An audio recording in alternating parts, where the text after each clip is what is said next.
Or what? They're leaning into woke. Hardcore.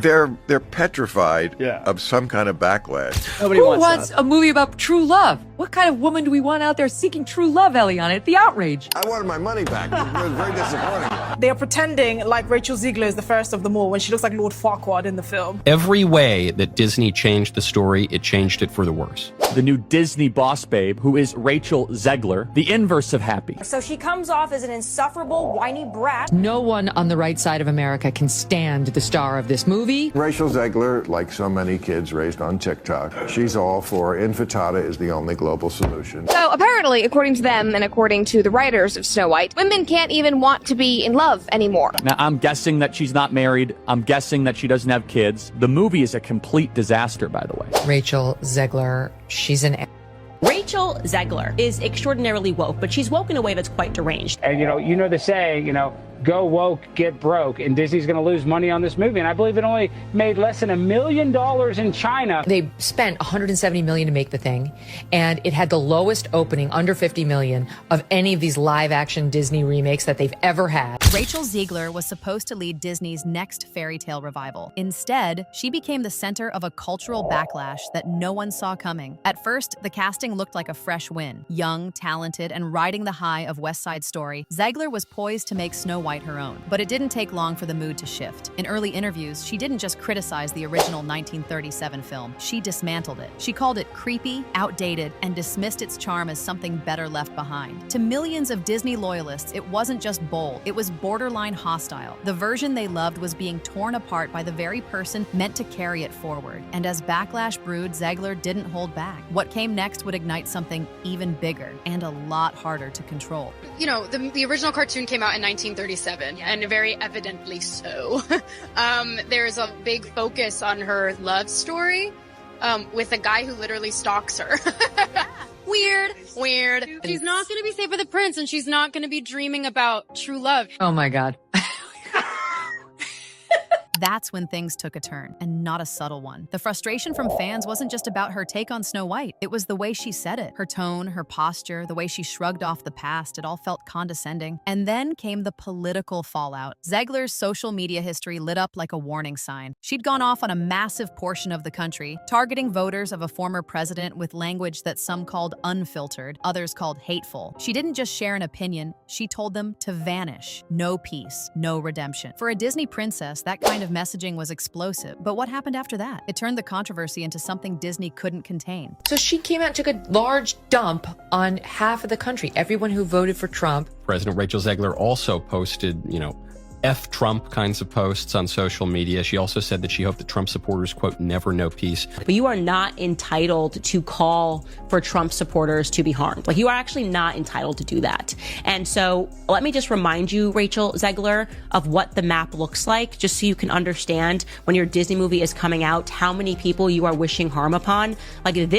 This is America right now. I will love you through these 4 years as best I can. F Donald Trump. Yeah, totally stable thing for her to be posting, wishing harm upon Trump voters, wishing that we have no peace. And they postponed the release of this thing, Ben, for a year because their star, Rachel Zegler, was so unlikable, told all Trump supporters that they could off, excuse me, but she did. That was just in November. They didn't even know she was going to do that one. The silence didn't last long. People who had been willing to give the remake a chance suddenly walked away. It wasn't just disagreement anymore. It felt personal. Zegler's words hit too deep, and for millions of moviegoers, that was enough to call for a full-on boycott. She did issue an apology, but it didn't bring closure. If anything, it opened new wounds. Critics called it hollow, disconnected, more damage control than regret. And just like that, the tension between Disney and its audience wasn't just simmering. It was ready to boil over. Then she came out and she said, I apologize. I went too far. But it wasn't sincere. Disney promised something fresh, a modern retelling with a stronger voice. But what they delivered felt cold, hollow, and disconnected from what made the original special. Instead of reimagining with respect, they gutted the story. The love story was tossed aside. The magic softened into sarcasm. In interview after interview, Zegler made it clear this version of Snow White didn't need saving, didn't need love, didn't need anyone. But that message, while empowering on the surface, left many fans feeling like something deeper had been lost. Not every fairy tale needs a prince, but it does need a heart. And in this version, even that was missing. If you're deep in this story with us, tap like. It helps more people uncover just how far this fairy tale went off the rails. The movie has a major identity crisis. This is just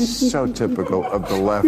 The progressives always finding a way to find their way back to doing something not progressive. The movie is doing catastrophically. They spent $300 million and it currently has a 2.2 out of 10 rating on IMDb. I sat through the whole thing. This was really bad. It was extremely leftist on every political dimension: racial politics, sexual politics, class politics, regime politics. Its narrative was cowardly. It was just awful. It's got extra musical numbers that are incredibly unnecessary that really add to that runtime. And let me go ahead and let you know that they're absolutely atrocious. Disney deleted Someday My Prince Will Come and made a modernized feminist alternative. They say all you have to do to make your wish come true is let it echo, echo, echo, echo.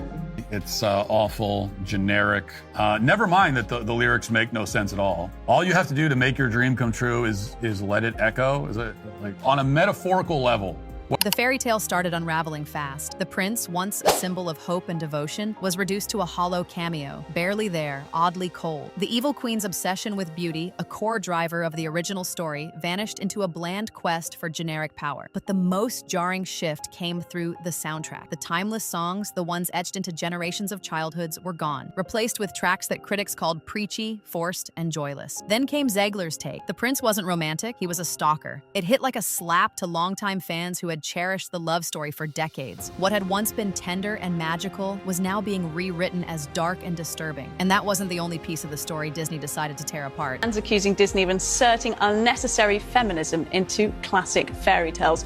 These big bad feminists now are telling us that's ridiculous. How dare you want to meet a handsome prince and be swept off of your feet and live happily ever after? No, you should want to be the prince. You should want to go out and fight the bad guys with a sword. So no prince or a different kind of prince? I'm sure a lot of people will assume it's a love story just because, like, we cast a guy in the movie. Right. Andrew Burnap, great dude. Yeah. All of Andrew's scenes could get cut. Who knows? It's Hollywood, baby. Who the hell are you to say all of Andrew's scenes could get cut? Like, who are you? Oh my God. Are you Disney? I've read your book, and I have. It's a phenomenal book. You're losing generation of loyal viewers. When you think about Snow White, what is the premise? What is the story? It's a love story. It's a love story. It's a dream for a girl to grow up and a man falls in love. I'm really upset that the biggest theme here is that it's anti-men. She called him a stalker. The timing couldn't have been worse. Just as Disney fired up its marketing engine, Zegler's old tweets came roaring back. She hadn't just criticized Trump. She'd gone after his supporters with venom. The words were cutting, personal, and impossible to ignore. She called them vile, said she hoped they'd never know peace. And suddenly, what was supposed to be a magical family film felt like a political battlefield. Even critics of Trump found themselves uncomfortable. When you're the face of a Disney princess, you're expected to unite, not divide. Behind the scenes, Disney panicked. PR teams launched into overdrive, trying to soften her image. But Zegler wouldn't budge. She insisted she was simply standing her ground. And on every stage, in every interview, she made it clear she wasn't backing down. But the more she spoke, the harder it became for Disney to control what was coming next. Because you just can't close your mouth. You just can't be sane, even when you do open your mouth. I think this girl does not deserve a feature-length film, but rather she deserves to be in a padded cell. Online, the anger only grew louder. One post summed it up perfectly. She insults half the country, then wants our money. That feeling spread fast. Across forums, comment sections, hashtags. The boycott wasn't a whisper, it was a roar. But behind the public outrage, another problem had already been brewing. The dwarfs, those unforgettable characters that gave the original its soul, were quietly being cut. After actor Peter Dinklage called them a harmful stereotype, Disney didn't adjust, they erased. Early leaks showed strange CGI stand-ins. Then rumors hit. The new companions weren't dwarfs at all, but a mismatched group of magical bandits. Fans were confused. Critics were furious. Disney scrambled for a reshoot, trying to contain the fallout. But by then, the damage was done, and what followed shattered any hope of a fairy tale ending. Then they got even crazier, and they decided that the dwarves in Snow White weren't woke enough, okay? These are roles made for actors of my stature. I can't go out for the Harrison Ford or the George Clooney roles because that's not for me. Right. And now it's taken away. I don't feel that's right. Did the dwarfs make it or no? Well, the CGI dwarfs did. Of course, that goes back to the original controversy where Peter Dinklage, a very talented little person actor, said, why are we doing that? We've hired a Latina actress to be Snow White. That's progressive. But you're going to hire little people to play the dwarfs? That just seems like a step backwards. And then, of course, Disney instantly buckled and said, okay, we're going to add magical creatures. Backlash was brutal. What Disney called progress, critics labeled a cover-up. By removing the dwarfs completely, the studio didn't elevate the story. It erased an opportunity. 7 major roles gone. Roles that could have brought real, visible inclusion to little person actors. Instead, the screen was filled with bland, empty stand-ins that carried none of the heart or humor fans remembered. The magic, gone. The connection, lost. What remained felt artificial and hollow. Characters that didn't mean anything to anyone. And for a company built on wonder, that kind of silence spoke volumes. And then they couldn't put dwarfs finding a way to find their way back to doing something not progressive. You'd think the most progressive thing would be get people jobs, and dwarfs want to work. That many scripts that come down the pike. No, there's 7 of them. That has, and there's 7 dwarf jobs here. But because I think it was Peter Dinklage said this is, this is not right. The 7 dwarfs of Snow White have, of course, all just disappeared, and now they're the 7 dysfunctional men, I assume.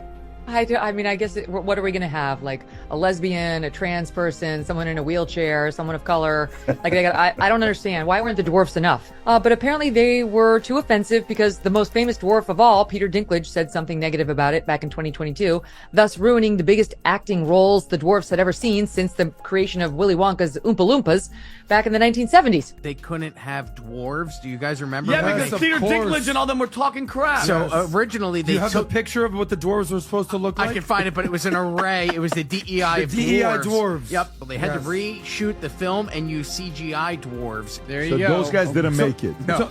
That guy's 6'2". And they were like, what? We just want to work. We're dwarves. So Disney thought they had a sure thing, a fairy tale, a legacy brand, a rising star. All signs pointed to a $150 million opening weekend. But when Snow White hit theaters, it didn't soar. It collapsed, dragging in just $43 million.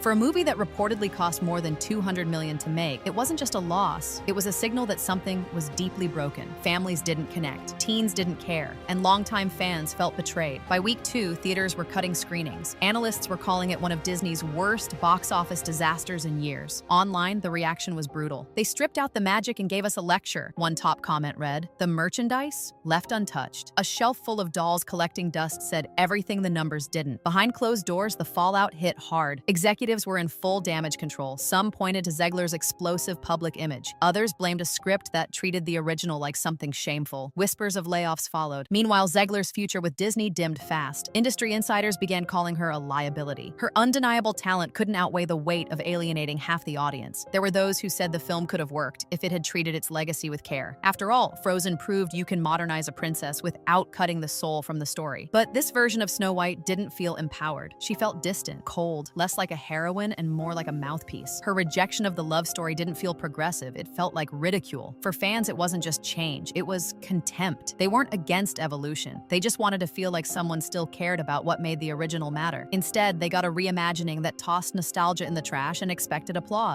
But the applause never came. What did arrive was a wake-up call. One Disney may not be able to ignore. The era of slapping nostalgia onto a script and layering in messaging with no balance might be ending. Viewers are no longer automatic buyers. They're watching and they're walking away. As for Zegler, this chapter is a harsh reminder. When you become the voice of a legacy, you carry the weight of its fans. And when you dismiss what they love, they'll dismiss you right back. The wreckage of Snow White is still being counted. Stock dips, shelved projects, and a shaken studio trying to figure out what went wrong. Was it the casting, the writing, or the moment Zegler decided to turn a fairy tale into a battlefield? One thing's clear. Whatever Disney tries next, expectations won't be high.